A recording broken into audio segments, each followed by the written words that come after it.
Oi pessoal, e aí galera? Hoje vou fazer uma continuação daquele vídeo sobre o planejamento 360 graus. Houve pessoas que falaram comigo sobre. Eu estava sempre a dizer rotinas, rotinas, rotinas e rotinas. Ah, então vou esclarecer um bocadinho esse assunto. Foi um erro meu dizer rotinas. É uma maneira de eu dizer. Posso dizer checklists, listas de verificação, listagens, de planeamento diário, semanal, to-do lists, listas de coisas para fazer, rotinas semanais e rotinas diárias. Pronto, as rotinas normalmente são aqueles to-do lists, aquelas coisas para fazer diariamente, ou aquele planeamento diário ou semanal, ou semanal que nós vamos marcando que já fizemos, que falta fazer, para organizar o que é que vem primeiro, o que é que vem depois. Eventualmente as rotinas normalmente subentende-se que é algo que se costuma fazer com frequência, portanto, e há coisas que só se fazem uma vez, por isso rotinas não foi muito correto, mas pronto, é uma questão de hábito. Eu estou habituado a dizer rotina, é a minha rotina, a minha lista, o meu checklist. Eu digo de qualquer maneira, pode-se dizer de qualquer maneira, o que interessa é fazer. Tal como eu disse no outro vídeo sobre o planeamento, ou planejamento, aquele vídeo eu foquei mais nessa parte do curto, médio e longo prazo, e depois a questão dos checklists. Falei um bocadinho com pouco detalhe. Então eu vou falar um bocadinho como complemento sobre esse vídeo. Eu tinha contado a história de eu ter começado a fazer o planeamento, e que tinha a agenda, até era manual, e escrevia lá as coisas que tinha que fazer, e nos intervalos colocava outras. Havia coisas que eu tinha que sair do escritório para ir fazer, outras eram no escritório. Eu sempre fiz um bocadinho essa distinção das voltas que eu dou e das coisas que eu faço no escritório, e outras coisas que posso fazer no escritório ou fora. Embora essas coisas eu gosto de fazer no escritório. Estou a falar, por exemplo, fazer telefonemas, etc. É que às vezes para fazer um telefonema eu preciso ter algum documento perto de mim e não me lembrar, e estar concentrado, e não estar no meio da confusão, não estar a andar. Mas às vezes tem que ser. Às vezes não há tempo e temos que telefonar na rua ou no carro. É assim. Ok. Eu habituei-me a fazer checklists, não propriamente acordar muito cedo para fazer a checklist. Eu normalmente faço a checklist diária no dia anterior. E não quer dizer que seja estanque. Eu posso ir fazendo alterações, ou na ordem de execução, ou na ordem, ou na portanto, da urgência, consoante vá passando o dia, porque às vezes no dia anterior não tenho consciência total. Pronto, e tinha falado também no outro vídeo daquela questão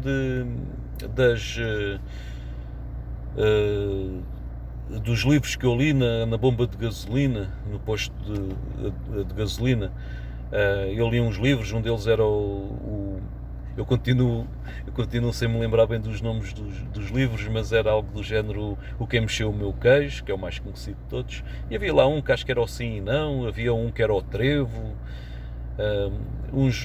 mas havia outros. O Que Mexeu no Meu Queijo nem tanto, mas outros livros que eram mais dedicados a estas coisas dos checklists e dos planeamentos, mas mais dos checklists. Pronto, e estava lá, primeiro tínhamos que fazer aquilo que é mais difícil e deixar as coisas mais fáceis no fim. Eu também, eu estou de acordo, mas na prática às vezes, se nós deixarmos as coisas que são mais fáceis para o fim, e se depois, no final do dia, não fizer e deixar para o dia seguinte, continua a ser fácil. Mas imagina uma situação que, pronto, extrema. Imagina que eu fico 2 semanas sem conseguir fazer as coisas fáceis porque estive a fazer as coisas mais difíceis. E que acabou por não correr tão bem. As coisas difíceis às vezes nós não conseguimos acabar num dia, tem que ficar para o outro. Pronto, por mais subdivisões que nós façamos, podemos dividir as tarefas em subtarefas, etc. Mas muitas vezes nem a subtarefa da subtarefa nós conseguimos acabar num dia, depende do que for. Às vezes por questões de ficar pendente, etc. E depois colocamos essa situação nos pendentes, mas o que eu estava a dizer é deixar aquelas coisas fáceis para outro dia. E imaginem num extremo ser 15 dias sem fazer essas tarefas. Depois, essas tarefas básicas em 15 dias, no mínimo, depois levam um dia inteiro a fazer. E temos que deixar as coisas difíceis por fazer. Portanto, às vezes eu faço as coisas fáceis que não podem ficar, que não se podem, até podem ficar para amanhã, mas que não se pode acumular. Eu faço em primeiro, logo nas primeiras coisas. Eu vou dar exemplos. Imaginem que eu tenho clientes que não se importam de receber fatura depois, ou que recebem uma fatura ou uma nota fiscal. Portanto, que eu escrevo só uma guia de transporte ou algo assim, ou uma pequena nota em papel e que depois fiquei de enviar a fatura. Pronto, o cliente ou os clientes não se importam. Se eu deixar essas faturas, imaginem que todos os dias há 2, 3, 4 faturas, pronto, um número baixo. Pronto, imaginem que eu deixo passar 15 dias, eles não se importam, porque há a possibilidade de passar faturas a dizer que aquela fatura foi relativa a algo feito 15 dias antes e portanto não há essa questão. Imagine o que é ficar o dia inteiro a passar faturas. Pronto, posso delegar essa tarefa, tudo bem. Mas se não tiver ninguém para delegar, eu tenho que ficar ali o dia inteiro a passar faturas e depois não dá. Então o melhor é passar as faturas todos os dias e considerá-la como importante. É uma situação que eu me lembrei que já passei por seguir aqueles livros, fui aprendendo esta questão. Pronto, e aquela questão de delegar as tarefas, etc. Pronto, os checklists e os to-do lists e as rotinas, etc. E o planeamento, aquele que eu faço do ABCD, que eu também aprendi com estes livros. Portanto, são flexíveis, nós podemos fazer com flexibilidade, mas também, tal como eu já disse há uns minutos atrás, também há flexibilidade diária e semanal. Nós podemos ter um planeamento semanal, nem que seja por alto, que eu normalmente costumo pôr no planeamento A, está entre o semanal e o quinzenal. Depois dá para tirar. Pode ter a vantagem de não ser em papel. Agora já não estou a fazer em papel. Se fosse em papel tinha que pôr o marcador, não, tinha que pôr o corretor e depois escrever no outro lado e depois punha setinhas a dizer que isto agora é prioridade, etc. Ou punha números, às vezes depois o número 1 já era o número 7 e o número 1 estava lá em baixo. Pronto, no digital é completamente flexível. Nós no dia antes fazemos o que é que vamos fazer naquele dia, no dia a seguir. Se não tiver a correr bem, altero. Se não for correto, nós às vezes tomamos consciência quando vamos começar a fazer. E quando vamos começar a fazer, nós vemos que aquilo não é possível fazer agora, que é mais urgente a outra coisa, então altero. Às vezes até altero mentalmente, porque também não se pode perder tempo em burocracias. Então faço e depois é que corrijo lá e até posso corrigir no final do dia. É completamente flexível. A organização não serve para atrapalhar, serve para ajudar. Então, se estiver a atrapalhar, eu não ligo. É mesmo assim, portanto tem que se manter o caos, se houver caos tem que se manter o caos organizado, o caos entre aspas, não é? Aquela pequena desorganização tem que se organizá-la, mas nós também temos a nossa cabeça.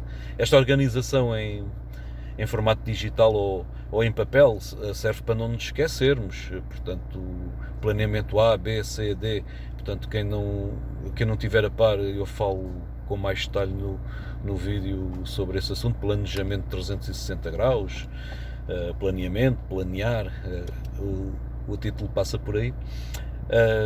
Nesse planeamento A, B, C, D, pronto, eu coloco lá tudo sobre a minha vida pessoal, por acaso, também sobre os negócios todos, as marcas, sobre questões financeiras, ao longo prazo, tudo. Eu não me esqueço.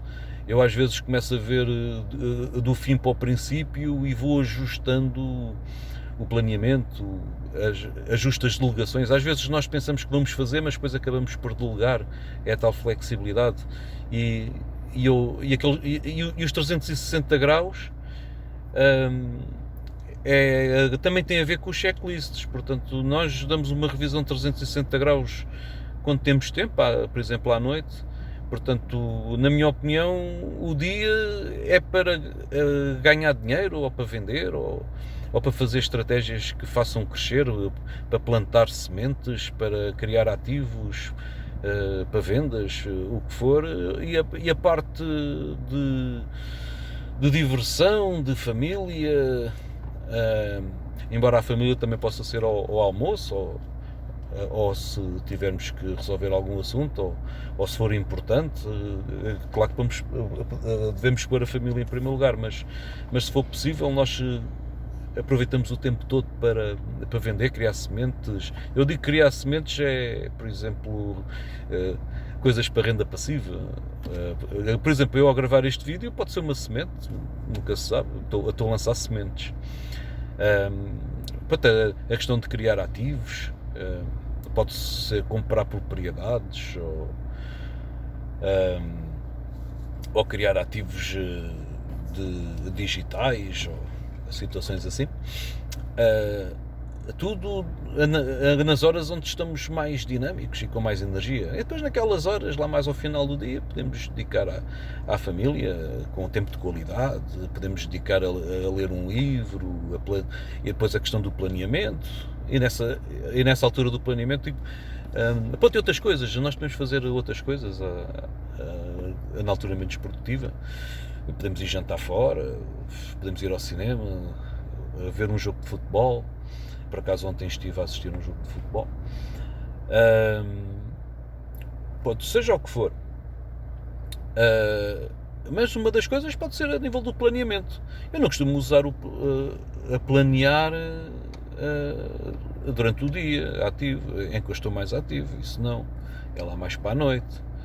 E de vez em quando dou uma olhada lá no fundo aquilo é o planeamento estratégico. Pronto, vejo todas as estratégias, as tarefas, as subtarefas, os objetivos, os propósitos, as metas e por aí afora, e vejo como é que se posso fazer aquilo naquela semana, se posso fazer amanhã, ajusto, às vezes posso delegar. Às vezes estão lá coisas que eu já fiz e ainda não apaguei, por aquela questão, se a burocracia estiver a atrapalhar, eu não estou ali a apagar e a acrescentar e a alterar a ordem. Às vezes é à noite que eu faço isso. Bom, acho que já consegui esclarecer. Aquele vídeo do planeamento acabou por ficar estratégico. O 360 graus está lá escrito, também tinha a ver com isto. 360 graus, fazer checklists também é planear a 360 graus, não é preciso ter um plano de 40 páginas, que salvo erro é o tamanho do meu fecheiro de planeamento. Se for a imprimir dá 40 páginas, claro que não está em formato de impressão, está um formato engraçado, já nota, bonito. Mas se fosse a transformar aquilo em texto, deveria ficar umas 40 páginas. Mas a parte do planeamento diário ou semanal, pronto, é uma paginazinha em que é, é muito flexível, tudo flexível. O que está lá na parte do médio prazo, longo prazo, às vezes pode vir logo para o curto prazo. Não quer dizer que seja logo na semana, que seria um planeamento desmedido, mas às vezes vem já passa do longo prazo para o curto prazo, às vezes acontece. Há situações, nós não controlamos todos os contextos, às vezes há um contexto que faz com que tudo mude. Uma coisa externa acontece. Mas quero realçar, sublinhar esta questão. O planejamento tem que ser flexível. Temos que fazer checklists diárias, semanais.